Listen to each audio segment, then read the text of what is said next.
welcome to the TheEatingCast. I'm Chris. And I'm Vincent. And today we have a lovely guest, good friend too, Mergen. How you doing? Welcome. I'm doing great. Yeah, thanks for having me, guys. Oh, we're glad to have you. Glad to have you on. So go ahead and tell us a little bit about your. Oh, actually, before that, I always forget this. I don't know why, but today we got some Middle Eastern food, and it's from Shawarma Inn. Yep. So what we got today is just chicken shawarma, falafels, and hummus. Yep. So you guys probably saw this on King Marie's epised. Yeah. But we love Shawarma Inn, so if you're watching, sponsor us. I don't know about that, but yeah, awesome. All right, so let's go ahead and dig in. All right. Yep. All right. Guess Nice. first. Thank you guys so much. You're very welcome. You're very welcome. Family style. Yeah. It's the only Asian way to do way. it. There you go. The only way. Yeah. It's the one and only way. So, yeah. So, Mary, So what episode is this, guys? this one would be episode 4. Yeah, 4. Yeah. Nice. Episode 4, season 2. Mm-hmm. There you go. So, go ahead, introduce yourself. Who are you? What are you about? What you do? Sure. So my name is Monotone. Okay. That's the name I go by. Also, my legal name is Mergen. But what I do is I make music. I make art. I hold events. And yeah. That's about it. That's What about kind it. of music? So I'm a hip hop artist. Okay. I've been rapping since '09. So I'm hitting the decade mark now. Wow. Damn. That's a long time. It is, man. And gladly I started at a good age. I started when I was like 16, you know, and yeah, I was lucky enough to discover hip hop at a young age.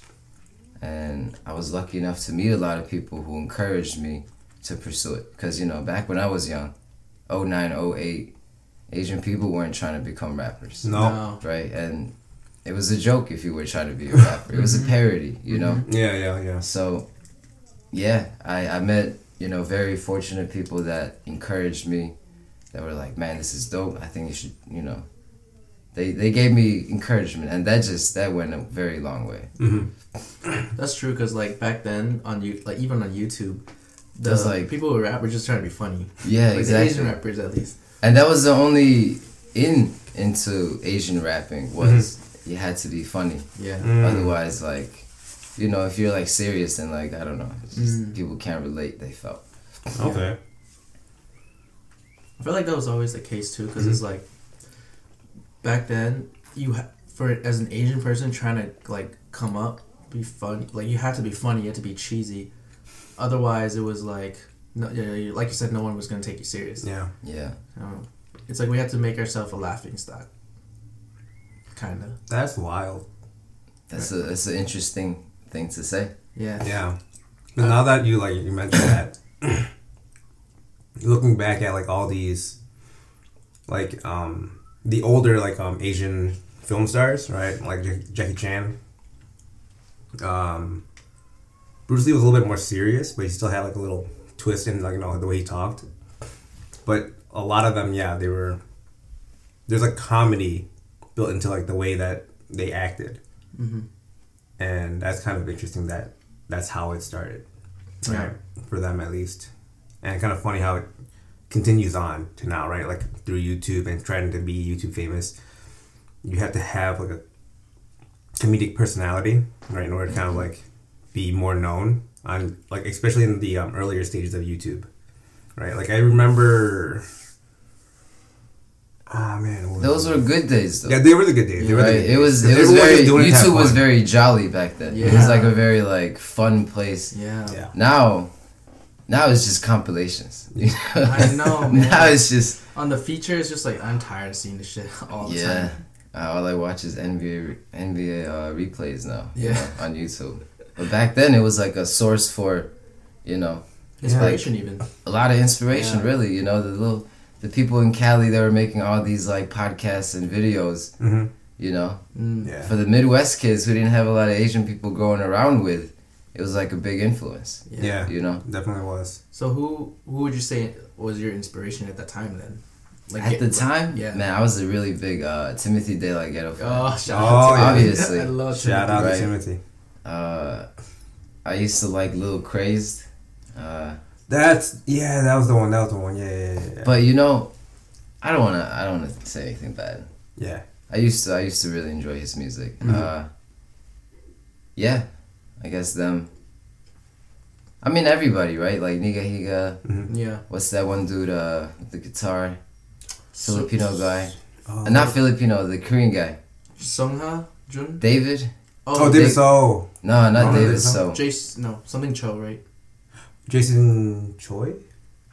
You guys know what I'm talking about? Yeah. Like, No, I know he you're talking didn't about. smile Yeah. for like the first like Yeah. 77,000 subscribers or something. Yeah. It was like Choi Yeah, or yeah. something. I think it's David David Choi? David Choi, yeah. Yeah, maybe. David Choi, I think. Yeah, but you know, everybody who was on Yeah. YouTube and like was on the feature page and Yeah. was like doing their thing. Yeah. I just wanted to join in, you know. Mhm. I'm like, shit, I could do this too. But yeah, you did, right? You took it to your own hands. I did. Kind of like Awesome. created your own. I don't know if you had a YouTube channel, but I know you had like a SoundCloud. I did. I took down a lot of videos, you know, Mhm. made it private. Mm-hmm. Wanted to, I felt like it was a little outdated, Yeah. you know. What are you trying to do now? What am I trying to do now? Man. Well, last I heard, I don't know if you're gonna talk about it, but you were talking about with Charlie Glitch about vinyl. About vinyl? Yeah, like putting your records on vinyl or something. Man, that'd be cool. But right now, that is not really in the budget right now. Oh, You know, because Is it that expensive? they're expensive Oh. because they don't have like, you know, vinyl factories like they used to anymore. Mhm. So it's all like privately pressed in little companies, and for it to be pressed, they need to create the master for each one of them, and that's expensive. So it's it's not a cheap Wow. process. But yeah, I'm working on this new album right now. Trying to release it early this upcoming year. Hopefully, it's gonna come with a short film. That's what I'm trying to do right now. That's dope. I've been That thinking sounds of. interesting. I don't want to give away too much, Yeah, but the no. thing is, each song is like a music video of its own, and they come together to create also a visual story. That's kind of like what Beyonce and Rich Chiga did. Oh yeah, Have you seen? nah. It was a very good, like visual, like what you're trying to say. Like I saw it immediately because he shot a one take music video, and each bit was like a song.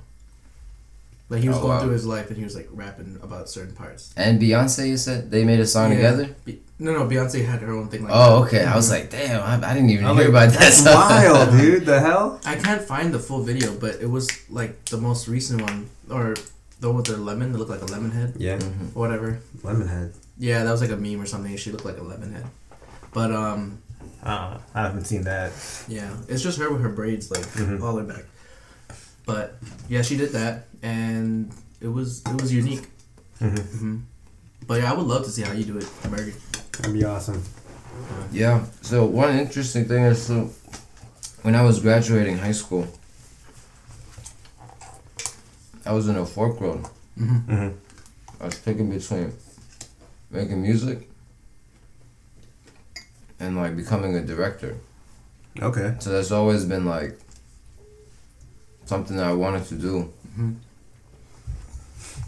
So what did you end up doing? Music. You did, yeah. You ended up going to music. Okay. So like, I guess kind of like so. For it starting like back then in like 08, 09, right for you, and kind of like coming up from there, it's like when you found like music and art, to really be your passion and kind of like pursuing this kind of like it's kind of like a profession in a sense, right? Or this passion. What was your like at home support structure like? Like your parents, cousins, aunts, uncles, and all that stuff, compared to like your outside, like your friends and your close friends now. Very different. Very different. Drastically different. No support from home. None at all. None at all. That's crazy. First 8 years, 7 years, Damn. and then my mom like started getting on board. My sister's always been supportive though. I'll tell you that, right? My little sister, she likes it, you know. But my parents, my dad especially, man, we've been arguing for years. We're still arguing about it. You know, it hasn't stopped. Yeah. And after a certain point, I was like, man, I can't. You know, I know what you mean, but it's a sacrifice I gotta make. Yeah. Because I'm jumping, you know. I'm already here. Yeah. And the thing is, I understand where they're coming from. It's like, so I'm an immigrant, right? I came to the States when I was 11 in 2003. Okay. And my parents brought me halfway across the world for me to study and go to college and get a job and support them. Right. Right? And I just bailed on them, you know? I bailed on their dream. And I feel bad about it at sometimes, but at the same time, it's like, they just want me to be successful. The reason they complain is because music doesn't bring in enough money. They're like, you sure you want to be doing this? You want to, you know, take further steps to better your life? And music isn't really helping. So I know what they mean, but what music does for me, aside from money, is just, it's priceless. Happy. It's priceless, man. Yeah. So. That's awesome. Yeah, that's why I know. you guys are feeding me now. There you go. I mean, like, we talk about this a lot in our previous episodes, but same with me, like my parents, when I tell them, like, yeah, I want to do this podcast thing, like radio talk show, go on YouTube. And they're like, and we fight about it too. It's like we want you to be successful, same idea. Yeah. Like, don't fuck around, right? But they don't, I guess they can't see what the vision that we have. They don't know, like, we see it, and right now this is like the small baby steps. And you've been doing it for how many years again? Music? Like 10 years. Still baby steps. Exactly. Until you, like, really make that 10 jump. years of baby steps right now. Yeah. Literally. And you still make that baby steps, and then eventually you will, like, skyrocket. You just gotta keep going. You gotta keep trucking. And that's just, like, the process of hustling that we always talk about. Yeah. Because it's not luck, man. You know, they talk about luck, but if someone gives you... If it's luck, then you can't keep it, right? And if you plan on keeping it, then you gotta build it yourself. Yeah.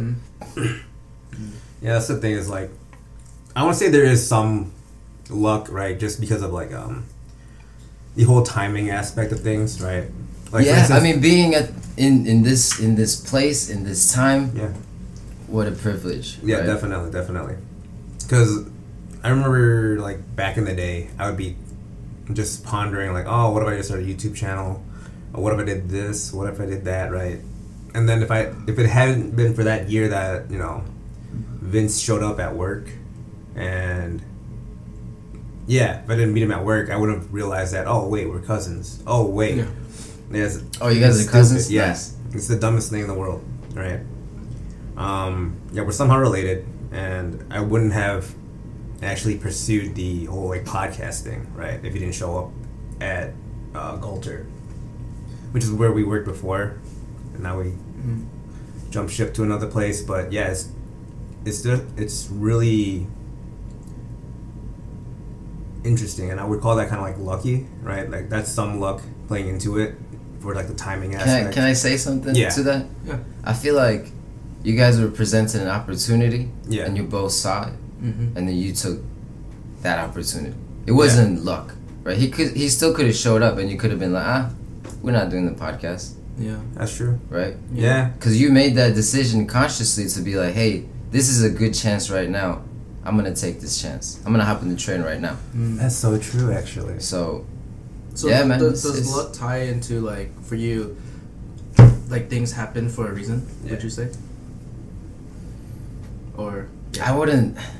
I don't know how I feel about that, but after it happens, it's too late, right? And you make the best of that situation. Yeah. So I try not to be like, you know, damn, what is the meaning that this happened? Like, that's a question that's it's not gonna be very helpful, really. You just gotta go with it, right? Exactly, because it happened. Okay, it happened. How can I make this better? Yeah. Right. One thing you said to me at High Bio that, like, really stuck to me was, like, you want to go with the win, but at the same time you want to hold that rope still, so you never lose ground, or like the direction or whatever. But yeah, it's don't wander pointlessly, right? Wander with a compass, really, right? So that's what you were doing exactly, precisely. Is that you wanted to go to the next level, but you weren't sure how you wanted to step up your game, and then you saw the door and you're just like, cool, right? Yeah, pretty much. Yeah, and that's how it should be, right? Yeah. But don't say yes to all of the doors. Don't be a yes man.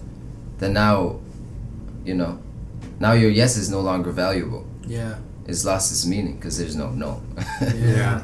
That's true. It's all about that balance. Wow. But one thing I wanted to say, because you were talking about how your parents, they can't see you and your YouTube dreams and your vision, right? Have you guys ever heard of Sadhguru? Sadhguru? Sadhguru. This dude I've been listening to.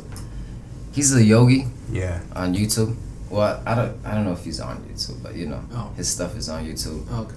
And he said this thing where like humanity, we have this tendency to be like, if it didn't happen in the past, then it can't happen in the future, right? And he says, humanity, one of our greatest assets is that we create something that has never existed, right? We're able to invent.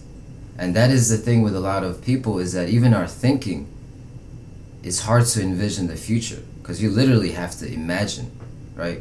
And it's hard to just imagine all of it together. It's easy to retract to memories that already exist, to things that you already know. Yeah. So they envision a life for you with the things they know, right? And that's why it's different for you, because you don't have that vision also that they have. And they're so stuck in it because that's their reality, that they're struggling to see your podcast vision and the YouTube dream. And because they don't know, like, people on YouTube and how long they've been doing it. Right. And you've seen their progress and rise, but they don't know that. Right. They didn't see Timothy Daylight go from like a bedroom to MTV. Right. Yeah. Like, and they don't know how that was for us as an audience member. So it's not their fault. Yeah. That's literally how it works. Yeah. And that's why, like, I don't like put any blame on my parents. If anything, they're motivational to me at a certain point. Right. Because I gotta prove my dad wrong. There you go. Standing ground. Yeah, exactly. Standing your ground against your dad. Yeah. Yeah. Is that the guy? Yeah, I'm not. I don't think that's him, but How do you spell his name? Sadguru. Mm. Sadhguru. Is he like? Does he just talk? Is he? Yeah, on he's so Spotify? man. This guy, wow! You guys should listen to this guy. Where do we find him? Just on YouTube. Oh. That's where I found him, and I've been okay. listening to him. Yeah. yeah, I think I found him. But it's like a SADH. So he talked about the difference between. Someone asked him, "What's the difference between spirituality and religious, or to be religious, right?" And he says, the difference is organized religion.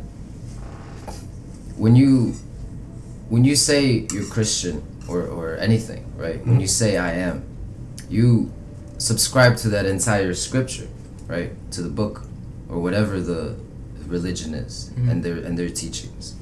And he says, when you come across an issue that you've never personally dealt with, right? That you didn't have to think through and experience, you default to what the book says on those issues. And that's why organized religion is extremely dangerous, because you're losing your freedom of choice. Your own You're thoughts. giving up free Right. will because you're subscribing to this book. Yeah. Right? It's literally a book, and it has its own opinion on everything, and you're giving away your opinion for this To the book. to the book, and that's very dangerous. And he says spirituality, the difference is you live and you experience, and you teach based on your experience and nothing more. And that's what a guru is, he was saying. And I'm just like, damn. That's just like how I read about like Socrates and Aristotle. Like that's how they were back then. Oh yeah. Just live, experience, and then whatever you find, you just kind of come together and let's see what we could like. And you discuss it and you think about it, right? But then the thing with religion is you can't discuss it. You know, you hit a wall because they're like, that's how it is. That's how it is. This is the way God wanted it, and yeah, you just you're not critically thinking anymore. You're no longer an individual that's deciding for yourself, and that's dangerous. What's your ethnicity? I'm Mongolian. Mongolian. Okay. So what like practices do they follow? So my family is Buddhist. I'm like I have like a leg in on all of the doors. Spiritual, and I still enjoy monks and their company. I'll ask them questions, and they give you very real responses too. Based on at least the monk that I go see. And I don't subscribe to Buddhism, but I just subscribe to people who are experienced, in my opinion. Yeah. And I feel like they know what they're talking about. Is the Mongolian community big in Chicago? It's actually decent. Yeah. Looking at about 15,000 people. Okay. 10 to 15. Where are they mostly? Mostly the suburbs, man. Suburbs, okay. Skokie, Niles, Des Plaines. I see a few more recently like just moved down to this area too. Oh, I'm sure. Yeah. I don't think I have many Mongolian friends. I recently just came across Hmong too. Oh yeah, there's a big Hmong community in Wisconsin. Yeah, Wisconsin. Yeah, that's where I ran into some. Oh wow. It's huge and that's the thing with a lot of refugees when they come to the States. Mongolians aren't refugees, but like the Hmong people were placed in one spot. That's why it's like that. Cambodians were placed in certain places when they were brought here. Vietnamese. Oh yeah. Vietnamese people were placed in certain areas. Yeah. That's I've been Canadians. Yeah, there's literally pockets. Yeah. Yeah. I'm sure there's Canadian Vietnamese folks. There's a lot. Yeah, that's a lot. Yeah. Wait, are you guys Vietnamese? No, I'm Chinese. Yeah, I'm sorry. No, that's cool. Chinese Vietnamese kind of. My story is kind of whack. Like I'm trying to figure it out too. I even did a DNA test just to see. Those are They're kind of risky. No, it's not about risky. I just don't really trust them because the thing is, in my opinion, but I don't know. I'm gonna make clones of you, bro. I didn't even think about that. I never thought about that either. That just blew his mind right there. Hey, that's scary. That's pretty scary. That's pretty scary. But I was just gonna say, I feel like they don't have enough. What's the word? Like data. Exactly. Where they're kind of linking you to some of these more popular families. Yeah. And clans and shit that they have access to. That's so interesting. But they're not going and DNA testing Mongolian people. Right. So I don't think my Mongolian's gonna pop up. You understand? If you're from not testing Panda Mongolian Express? people, how are you gonna tell me I'm Mongolian? That's true. I feel like it's certain I don't think it's that. I think it's just certain traits within your actual DNA. It hits certain markers that say, oh, you're from this region or this region if you're alive right now, because these people migrated to this region at this so-and-so time. Do they give you a timeline too? I don't know. Actually, I've never taken it, so I'm not too sure. That'd be kind of no timeline. So what did it say for you? What they found? They found that I was 80% Chinese, but from Taiwan. So I'm like, what? And then I got a quarter Filipino. And then when I asked my parents and grandparents, they're like, no, we're from mainland China. We're from here in this province. That's interesting that they have it down to Taiwan. Right? So I think my history could be really off, but if I'm not mistaken, during the whole turmoil that China had during the dynasties and stuff like that, the emperor and his people escaped to Taiwan, and they stayed there for X amount of years. And then that's what kind of that's how they established Taiwan to be Taiwan. And then because back then, if I'm not mistaken, Taiwan was just a kind of a port city, right? And there was a lot of pirates in that area, so they went there, turned it into what it is now, and then they came back to Reclaim China, and then Mm-hmm. here we are. Okay. I don't know. Yeah. I could be like missing the mark by like a lot or going straight ahead. It's been a while since I dabbled in that, but yeah. Can you speak the Mongolian language? Yeah. What is it called? It's called Mongolian. Oh, it's just called Mongolian? Yeah. Okay. Okay. That's cool. It's a common question. Mhm. Yeah. You know? Yeah. And you said you didn't grow up in Uptown, right? No, I didn't. So my immigration story came to the States when I was 11. Mm-hmm. I lived in LA for a year. Lived in West Hollywood. Went to school there in 6th grade. So I left 5th grade.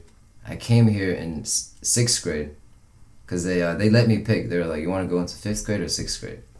You know, being a young kid, I'm like, I'm going to 6th grade. So I skipped a grade. And then, I lived in LA for a year. And then we moved to Chicago. And then my parents moved us to Skokie. And I started 7th grade in Skokie. And I spent about 9 years in Skokie. Okay. And then I moved out after maybe like a sophomore. I don't know now. And I moved out to Chicago. And I've been here since. Yeah. Oh, wow. How'd you find yourself into like MCYP and ER?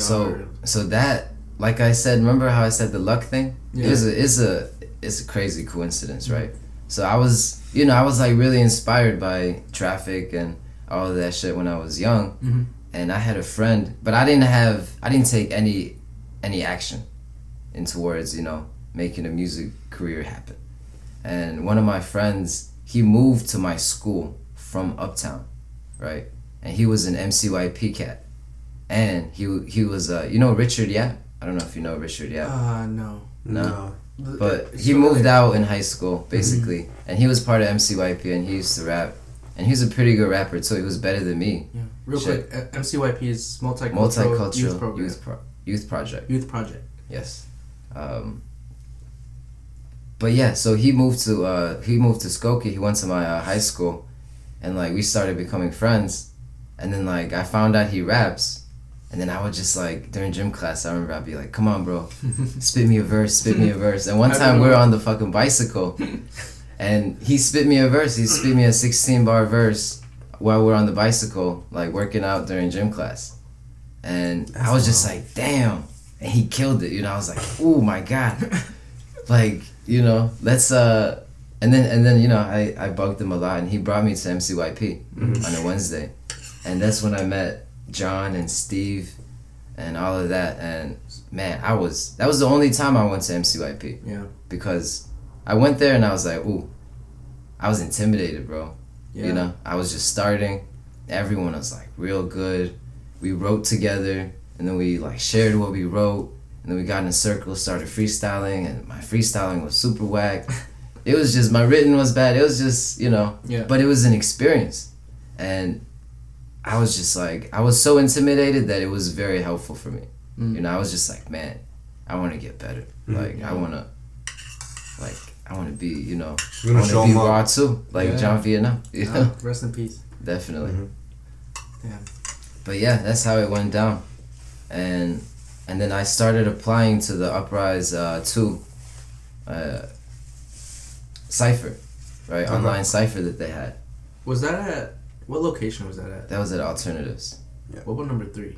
Was also at Alternatives. Because I think I was MC for the third one. I also did that one too. And the crazy thing is, like, man, if you look at my beginning of music career, a lot of people I don't think would have like kept going, So the Uprise 2, I submitted an online verse. I got into the top 4. So when you get into the top 4, you're supposed to like perform it at the event, right?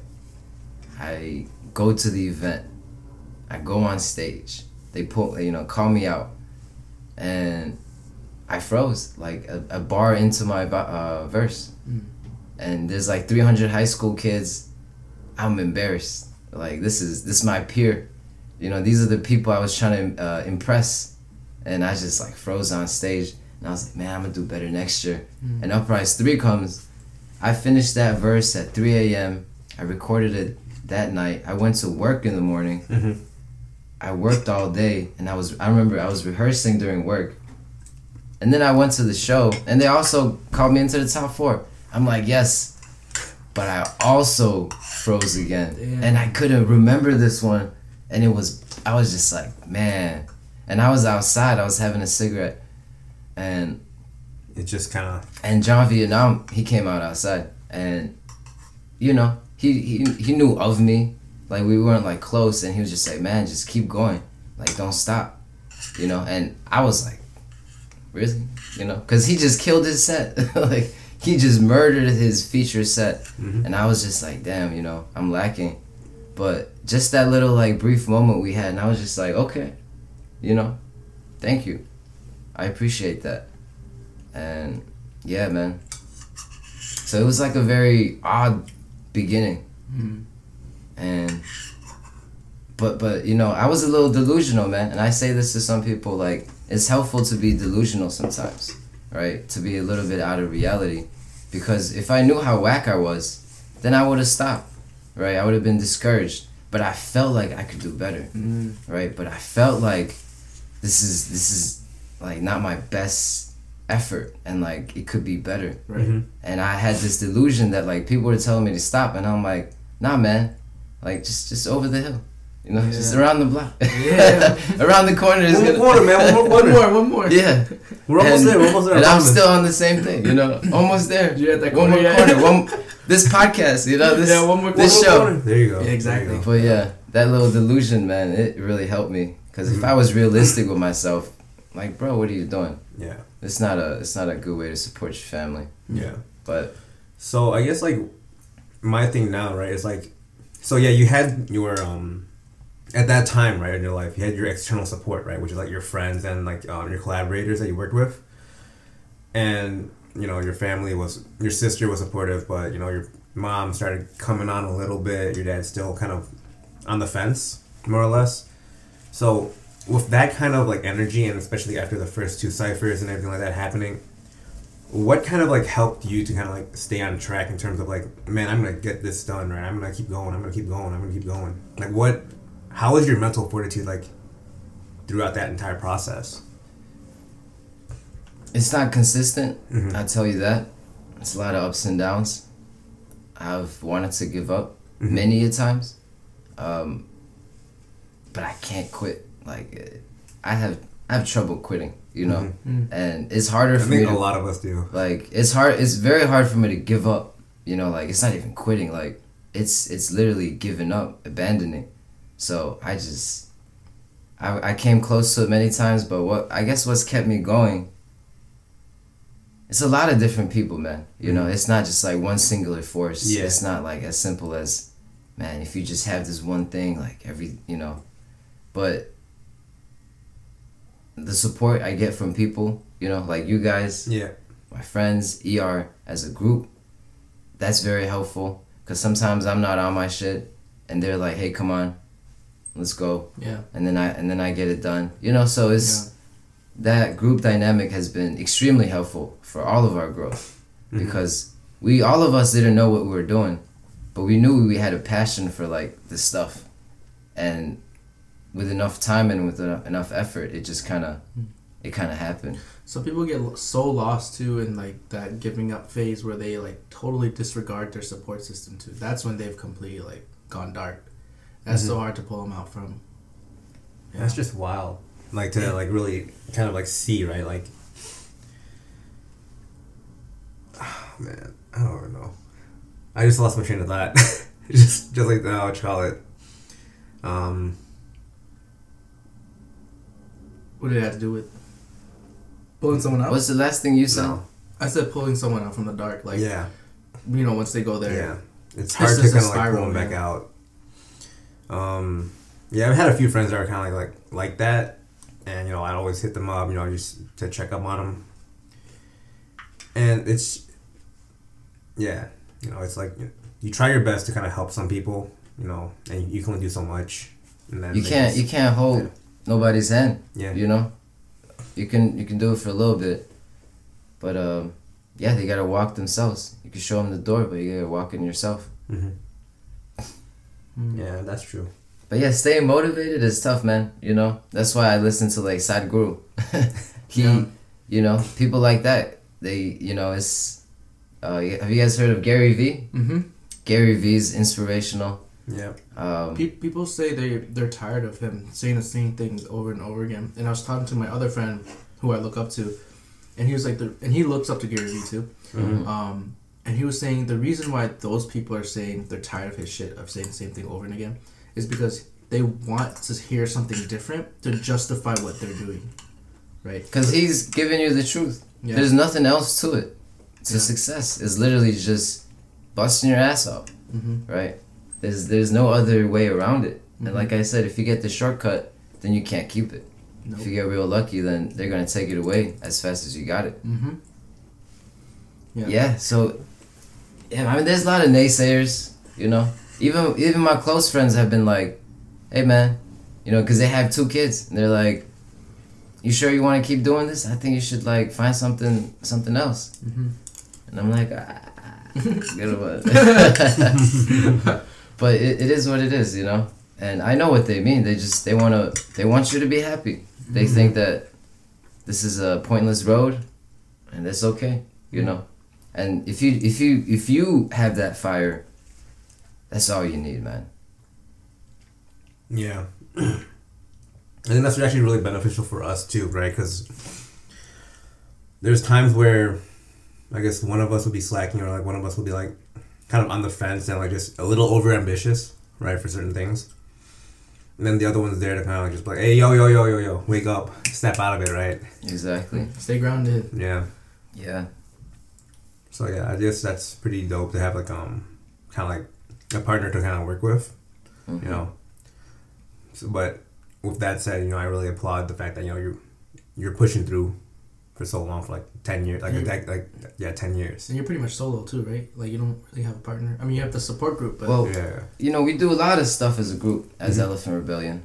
You want to talk about them real quick? Yeah, definitely. So Elephant Rebellion is our artist collective that we started in Uptown in 2012, and yeah, we've been together for 7 years now, but yeah, our game has slowed down a little bit as we have aged, but at the same time, like right now, I'm more focused on my solo stuff, but there's still, you know, I still have that group to fall back on, and still do our group stuff. You know, we're actually running 3 weeks of workshops starting tomorrow.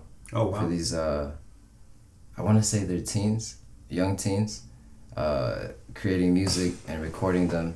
Okay. For 3 weeks, and then they're gonna release a little mixtape. There you go.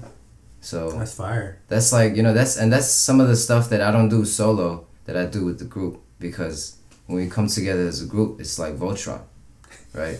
Because everyone's leg is actually functional, right? They could walk on their own, and you come together as a group, and that's the best thing about being a collective and not a band, right? Because then you have pressure to like, I don't know, go walk together at the same time. And that's not what we're about necessarily. It's about, you know, you doing you, but when we come together, you know, we got it.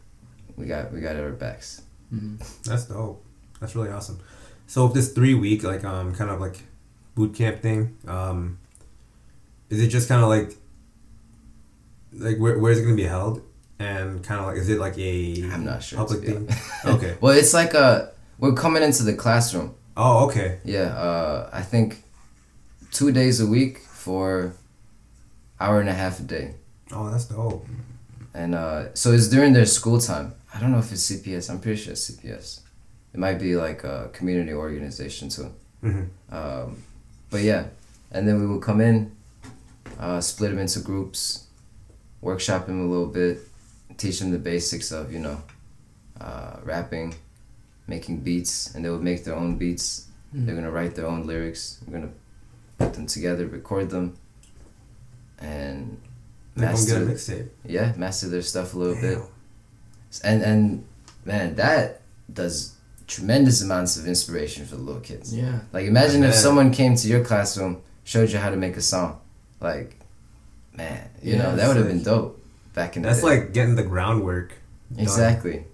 That's awesome. And then it's up to you to kind of like hone hone that what you call it. Yeah, if craft. that's what they want. So here's you the know? toolbox. Yeah. What do you want to do with it?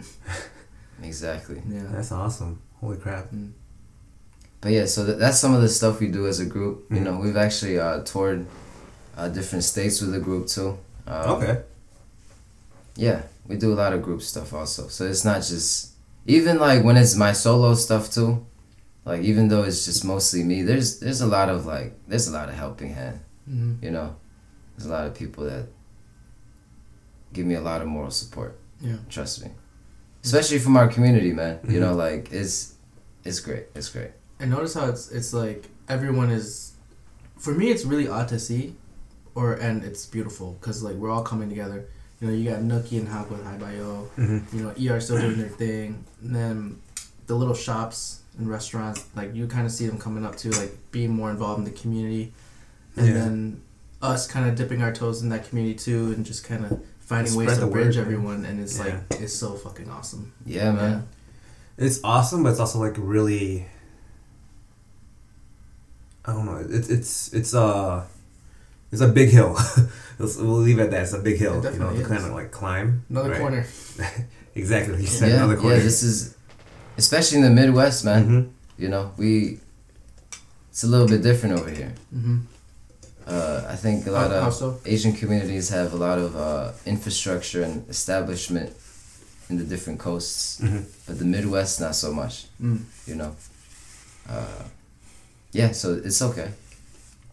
That's true, actually. But the thing is, like, I feel like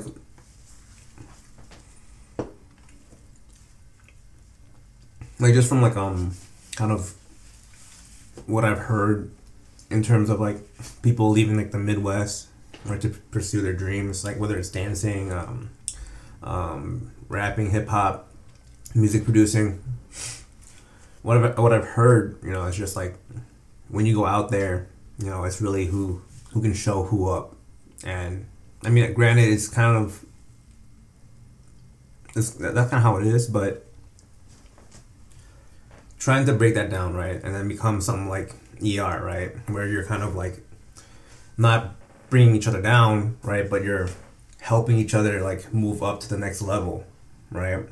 Even if everyone's moving at their own pace, as a collective, everyone is at their own levels, right? And when they're at their own levels, they help, in a sense, right, bring other people within ER that are a little lower in terms of like experience, expertise, or like just like craftsmanship, you know, in like, you know, making their beats or making their bars and kind of like opening their minds.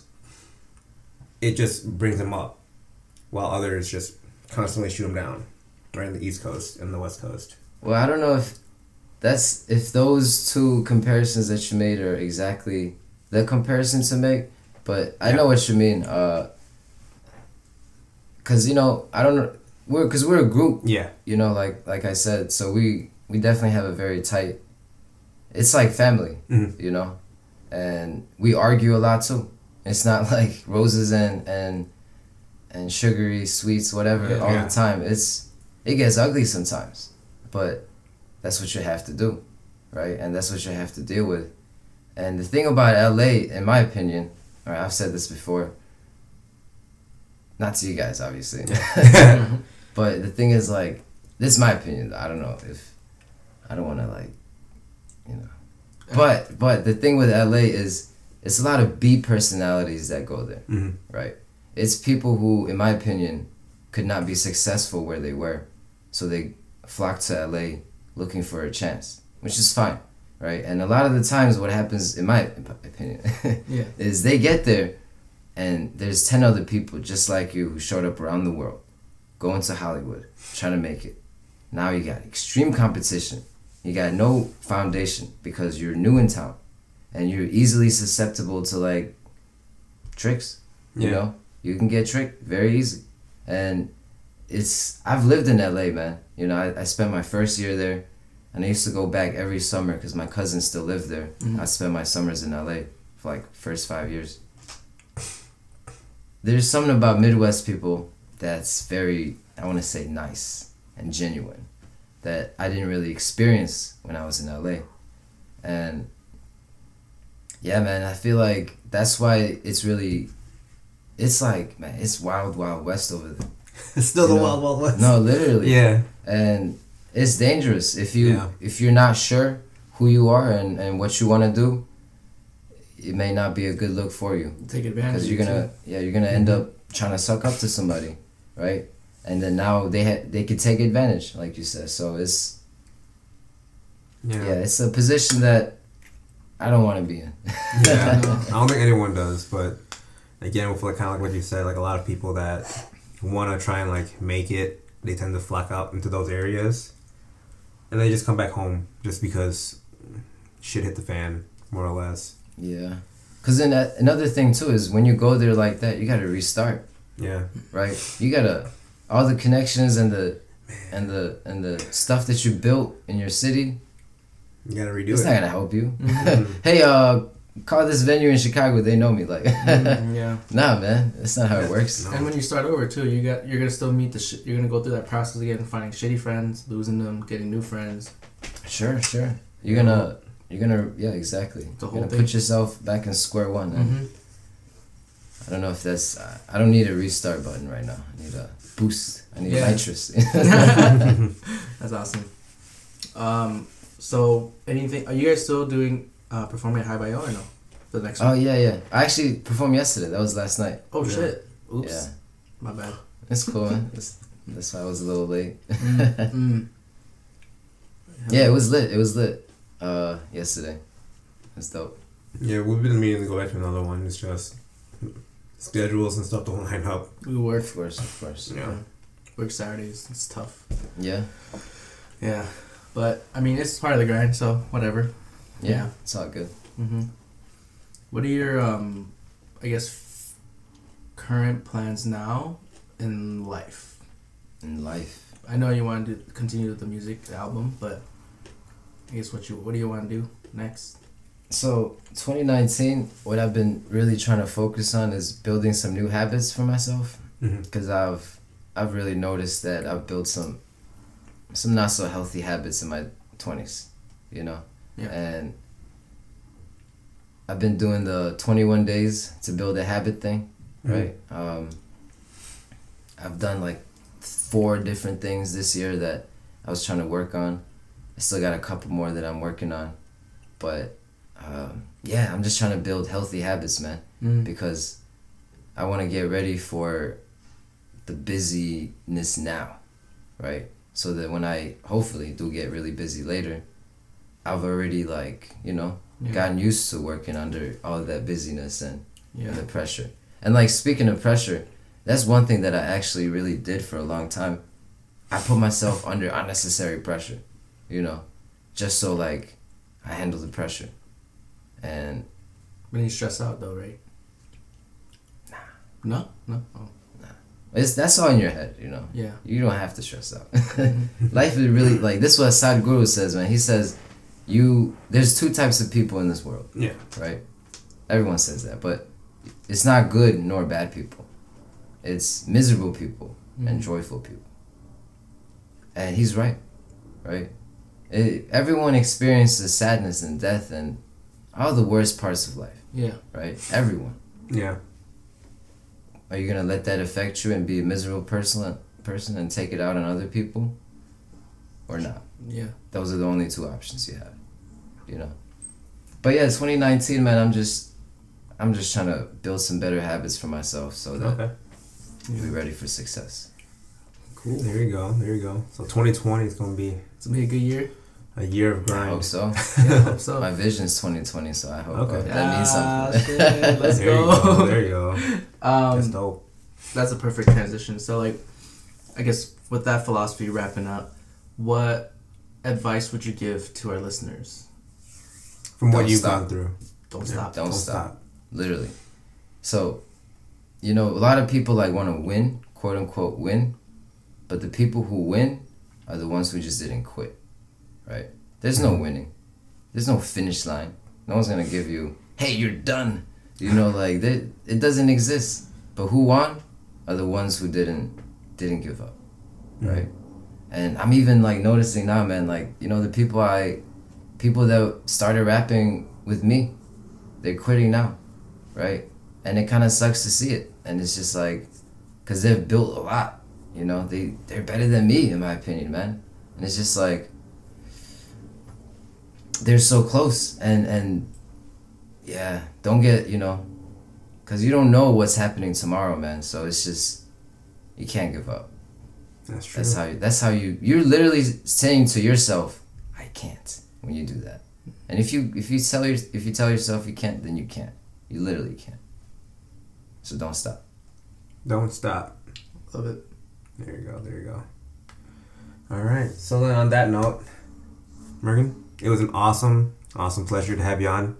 Thank you guys so much. It was very enlightening, you know, in terms of like just kind of really diving down that rabbit hole of trying to pursue one's passion, right? And kind of like being a better you. It was really exactly, because that's the only competition. Yourself. Right? Is you. Yeah. Mm-hmm. There's no one else to compete with, and if you're competing with other people, you're wasting your time. Yeah. Like, awesome. Any plugs you wanna? Yeah, follow me on Instagram, Monotone 3Es. Monotone Follow me 3Es. on iTunes, Spotify. There you go. Google Monotone Chicago. Yeah. And that's Monotone with 3 E's, right? For Instagram. For Instagram, Monotone with 3Es. Okay. Dope. I got a new website coming, monotonemusics.com. Not finalized yet, but on the way. Look out for it, guys. There you go. And then last but not least, guys, thanks for listening. Don't forget to follow us on Spotify, Instagram, and Apple Podcasts at TheEatingCast. Please follow us, rate 5 stars, leave a review. We appreciate all the feedback and support that you guys give. And yeah. And don't forget YouTube. Oh yes, that's right. You forgot the YouTube. Forgot the YouTube. That's why we got the camera right here. Subscribe. That's right. Subscribe, motherfucker. All right. Again, thank you, Morgan. Yeah. Thank And you guys. to all our listeners, thank you for dining with us, and we will catch you on the next one. Peace. Take care.